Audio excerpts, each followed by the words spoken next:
21대 총선에서 경북은 통합당이 싹쓸이하며 승리했는데 초선 의원이 많은 데다 여당 의원은 한 명도 당선되지 못해 국비 확보나 지역 수건 사업 해결에 어려움이 예상됩니다. 포항나물릉 통합당 김병욱 당선인이 자신을 비판한 사람들을 대상으로 석고대죄를 요구한 데 대해 민주당 이재도 경상북도 의원이 실제로 삭발을 하고 석고대죄해 파문이 일고 있습니다. 여러분 안녕하십니까? 포항 MBC 뉴스입니다. 이번 21대 총선에서 경북은 보수 후보 싹쓸이로 끝났습니다. 압승의 기쁨도 잠시 유난히 초선이 많아 정부 여당의 예산 협조나 국회의원 간 또 단체장 간 공조도 장담할 수 없어 앞으로가 걱정입니다. 중앙당 공천만 받으면 당선이라는 공식이 공고화되면서 지역 활동보다는 당론에 충실할 수밖에 없는 것도 우려되는 대목입니다. 김기영 기자가 보도합니다. 득표율이 무의미할 정도로 미래통합당의 압승이었습니다. 이리 대권 후보의 지역 수건 약속도 통하지 않았습니다. 영일만 대교되도록 이 두 사람과 함께 최대한 노력하겠다, 이 약속을 여러분께 드립니다. 첨단 과학 도시를 표방하는 포항. 지진 피해 주민들이 실질적인 보상을 받을 수 있도록 특별법 개정과 철강산업 경쟁력 강화, 4차 산업혁명 대비 등 과제가 산적해 있습니다. 하지만 민주당 후보들의 정계 은퇴급 참패로 정부 여당의 지역 현안을 설명하고 협조를 구할 인맥마저 끊겼습니다. 김병욱 당선인은 국회 입성 제1성으로 국제고 유치와 남구의 공립고 신설을 꼽았습니다. 학교가 좋아야 기업을 유치하고 인구를 늘릴 수 있다는 논리입니다.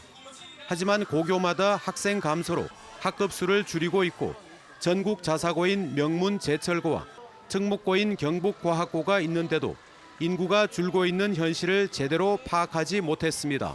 교육 1등 도시를 만들겠다 이렇게 했는데 남물릉에 우리 이 고등학교가 몇 개 있는지 알고 계십니까? 고등학교 숫자를 정확하게 외우지는 못하지만 북구와 비교해서 상대적으로 적은 걸로 알고 있습니다. 재선에 성공한 김정재 의원도 국회 패스트트랙 회의방해 혐의 수사가 남아있고 정치 후원금 위법성 논란도 제기돼 발목이 잡히지 않을까 우려스럽습니다. 단체장과의 공조도 매끄럽지 못합니다. 역대로 포항은 국회의원과 시장의 불화로 경북 제1의 도시임에도 도지사 한 명 배출하지 못했습니다. 특히 이번 선거에서 경북은 당선된 13명 가운데 절반이 넘는 8명이 초선입니다. 해결사 역할을 할 3선 이상 중진이 한 명도 없습니다. 또 공천이 절대적이다 보니 중앙당 의중에 목을 맨 채 지역은 등한시에 왔습니다.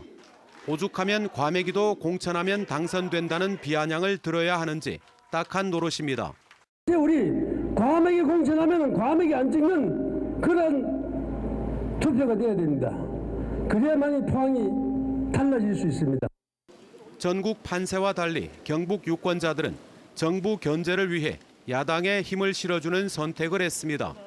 유권자의 준엄하고 소중한 권리 행사가 TK 지역의 고립으로 귀착되지 않도록 당선인들은 개인적인 영광에 앞서 무거운 책임감을 가져야 합니다. MBC 뉴스 김기영입니다. 포항 김병욱 당선인의 석고대죄 요구에 이재도 경상북도 의원이 형산 오거리에서 실제로 삭발을 하고 석고대죄했습니다. 이재도 도의원은 김병욱 당선인이 포항 시민과 포항 정치권을 상대로 썩었다고 막말을 하고 석고대죄하라고 요구했으니 석고대죄했다며 당선인도 공약을 모두 지키라고 요구했습니다. 김병욱 당선인은 선거운동 기간 SNS에 보좌관 경력 부풀리기 관련 글이 올라오자 포항을 썩은 땅에 비유하는 반박글을 올리며 논쟁을 벌였고 자신이 당선되면 비방한 사람들은 형산 로터리에서 석고대죄하라는 글을 또 올렸습니다. 경주에선 오늘 해외에서 돌아온 코로나19 확진 환자가 발생해 모두 49명으로 늘었습니다. 49번 확진 환자는 지난 15일 인천공항을 통해 입국한 뒤 검사 결과 양성으로 판정돼 어제 경기도 안산시 중소벤처기업 연수원에 입소했고 추가 접촉자는 없습니다. 대구 지역의 코로나19 경증 환자 치료를 위해 운영했던 농협 경주교육원 생활치료센터가 내일 문을 닫습니다. 지난 3월 2일 문을 연 농협 경주교육원 생활치료센터는 그동안 390명의 환자가 치료를 받았고 시설 방역과 정비를 마친 뒤 다음 달 초에 개장됩니다. 한편 현대자동차 경주연수원 생활치료센터에는 그동안 310명의 경증 환자가 입소했고 지금은 77명이 치료를 받고 있습니다. 코로나19로 위축된 지역 소비를 촉진하기 위해 포항시가 포항사랑 상품권 1,500억 원어치를 오는 20일부터 10% 할인 판매합니다. 특별 할인 기간 1인당 개인 구매 한도는 월 50만 원, 연 400만 원 이내며 농협과 새마을금고 등 163개의 판매 대행점에서 구입할 수 있습니다. 포항시는 각 가맹점의 환전 한도를 평상시의 2배로 확대하고 부정 유통한 가맹점은 지정을 취소하고 부정 구매자도 부당이익금 전액을 환수하도록 단속할 방침입니다. 경주시는 사회적 거리 두기의 하나로 장날인 오늘 중앙시장 주변 도로변 노점상을 전면 통제했습니다. 또 시청 공무원과 상인회, 경찰 등과 합동으로 중앙시장 내 400여 개 노점상에 대해 대대적인 단속도 실시했습니다. 경주시는 봄철을 맞아 5일장의 다른 지역 노점상들의 유입이 예상되고 코로나 확산을 방지하기 위해 지속적인 단속이 필요하다고 밝혔습니다.